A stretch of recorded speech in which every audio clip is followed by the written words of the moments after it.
buenos días o muy buenas tardes, dependiendo de qué parte del mundo se están conectando. Para nosotros es un enorme placer tenerlos acá con nosotros y en esta sesión donde vamos a analizar el proceso de reforma de la Comisión Interamericana de Derechos Humanos, así como la última línea jurisprudencial que ha venido desarrollando la Corte Interamericana de Derechos Humanos.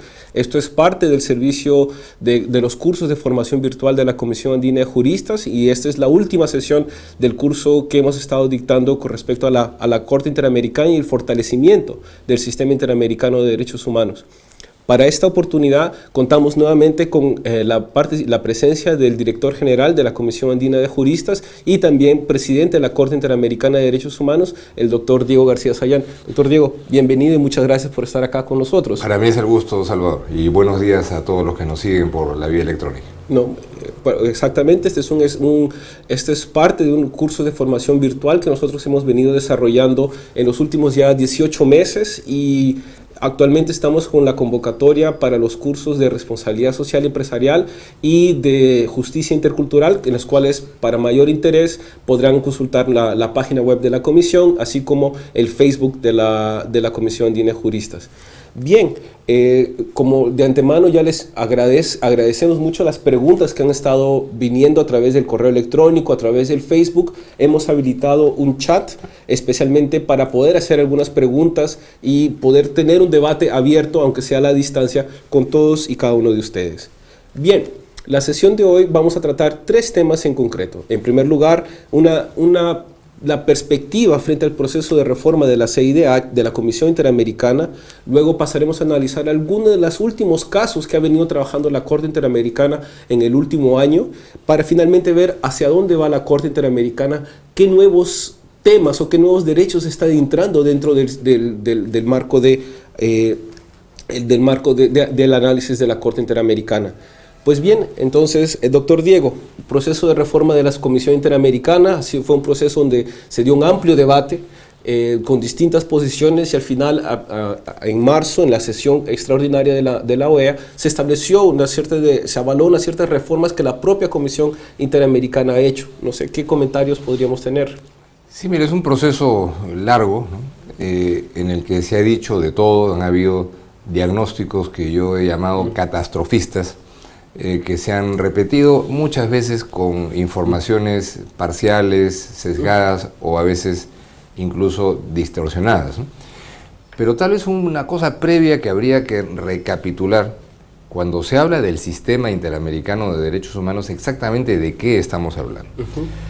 El sistema interamericano tiene una columna vertebral normativa que es la Convención Americana sobre Derechos Humanos. Ese es el tratado que en el continente se aprobó hace más de 40 años, para normar la protección de los derechos humanos.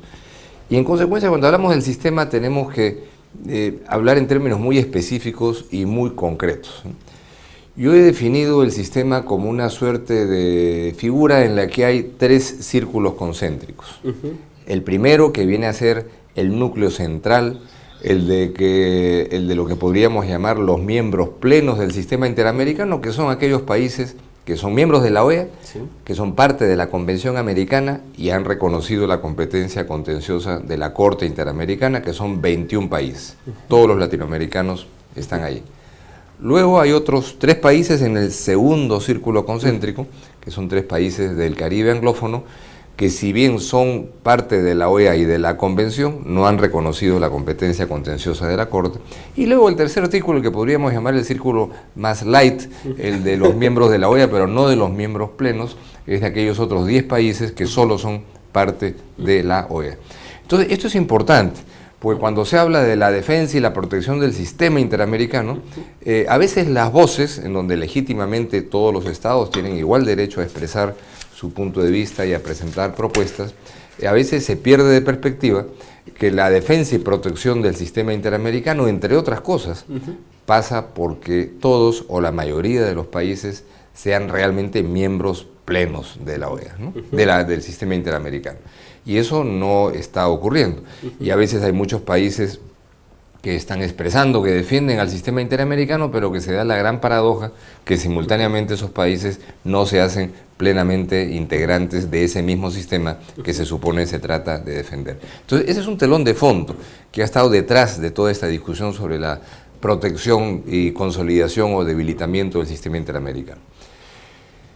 Catastrofismo, yo creo que sí ha habido mucho catastrofismo, ¿no? Porque todo este es un tema en el que de pronto aparecería que hay algunos países que tienen quejas o molestias con el sistema interamericano.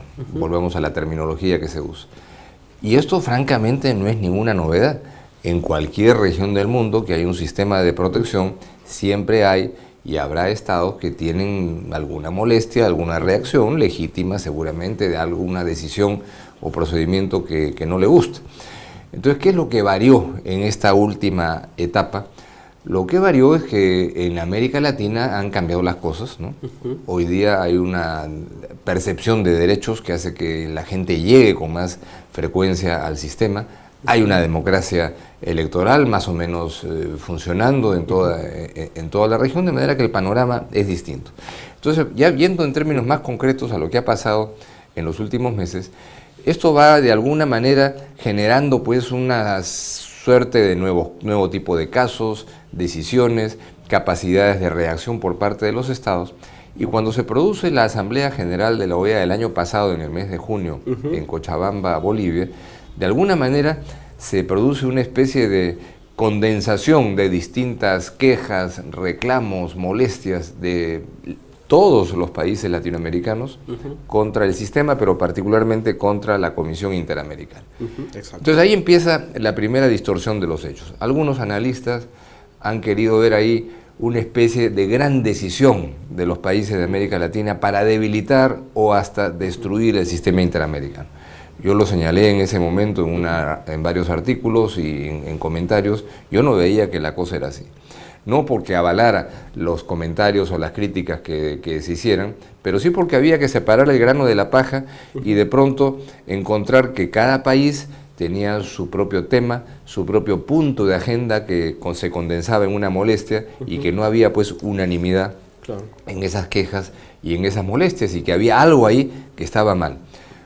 Cuando muy gráficamente en el curso de la asamblea yo veía en las negociaciones ahí de pasillos, ¿no? Que estaban en un sector, de un rincón de la asamblea, estaban todos los países latinoamericanos, todos, reunidos preparando un proyecto de resolución, y en el otro rincón estaban los delegados de Estados Unidos y de Canadá con las ONGs, preparando algo distinto, ¿no? Entonces eso me llamó la atención porque quería decir que algo extraño estaba pasando.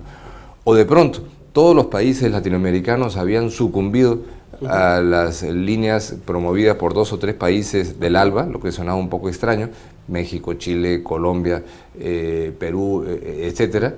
O de lo que se trataba es que se estaba comprendiendo mal ese proceso, esas molestias y que simplemente no había habido un diálogo. Y que del otro lado, la defensa del sistema interamericano, entre comillas, fuera sostenida básicamente por 2 países que no son miembros plenos del sistema. Entonces ahí había algo que simplemente transmitía una señal equívoca. En Cochabamba se acordó que había que avanzar en un proceso de revisión y se dijo en esa resolución con la participación de todos los sectores concernidos y se abrió una etapa que duró 9 meses, lo que dura un embarazo hasta llegar a la Asamblea Extraordinaria de la OEA que se produjo el pasado 22 de marzo.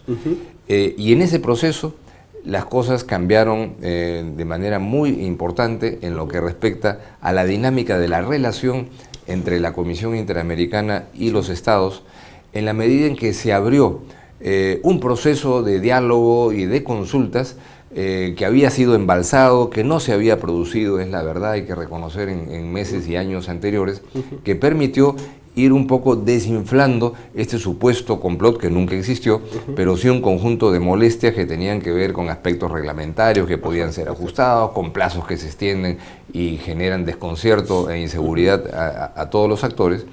Y se llegó finalmente a una asamblea que por supuesto fue controvertida, fue intensa, el 22 de marzo, en la que se llegó a algunos puntos de consenso importantes. Puntos de consenso que de alguna manera reenrumbaban las cosas, que Claro. entre otras cosas suponía reafirmar el principio de la universalidad, es decir, de que todos los países de la OEA debían ser miembros plenos del sistema interamericano, el compromiso de que el financiamiento de del sistema debiera sustentarse en los aportes de los países miembros que siguiera este proceso de consultas. En el camino se había producido en el mes de octubre del año pasado, al adoptarse el presupuesto del año 2013, un progreso importante que pasó desapercibido y que dentro de esta especie de diagnóstico sobre el propósito de liquidar al sistema era obviamente contradictorio, que era un aumento del 25% en el presupuesto tanto de la Corte como la Comisión, que no tenía precedentes en ningún momento histórico de la evolución de la Organización de Estados Americanos.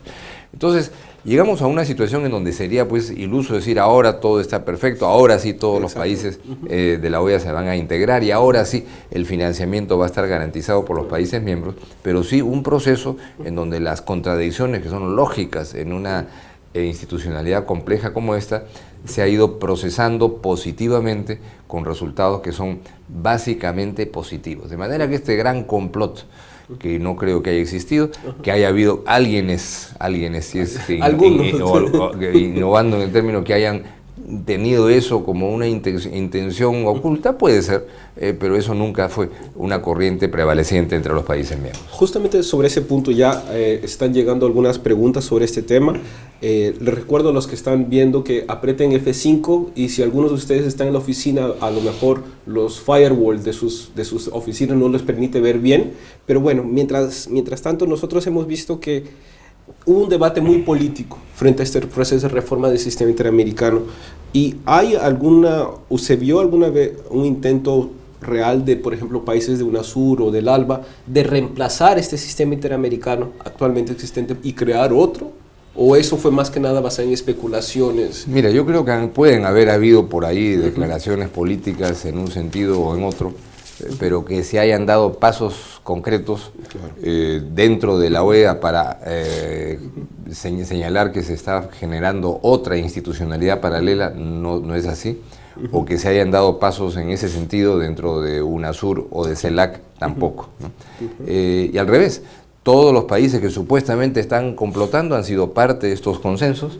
Me cupo presentar el informe anual de la Corte Interamericana en el Consejo de la OEA en Washington hace 2 o 3 semanas. Sí, señor. Y el respaldo de todos los países, incluso de algunos que supuestamente están en esta lógica de crear otra institucionalidad, como Ecuador, el respaldo fue total, explícito y yo creo que auténtico.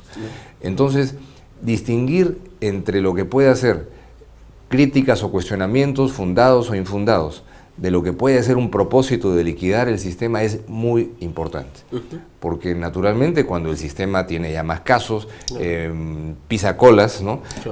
Tiene que generar una reacción y eso es normal, y también sería importante que el propio sistema sea capaz de generar sus propios procedimientos autocríticos.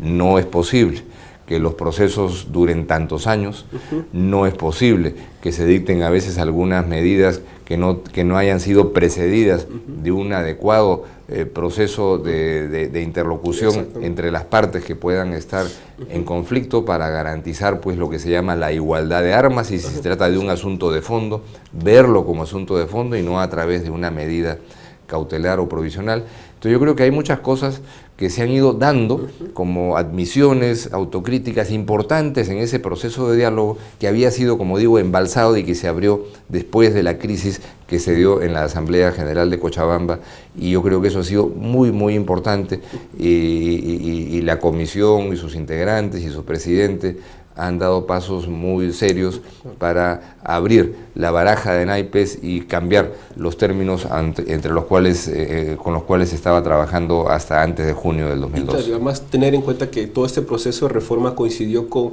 el cambio de Secretaría General de la Comisión, ¿no? Entonces que hubo un cambio de mando que también ayudó, de cierta forma contribuyó a que haya una nueva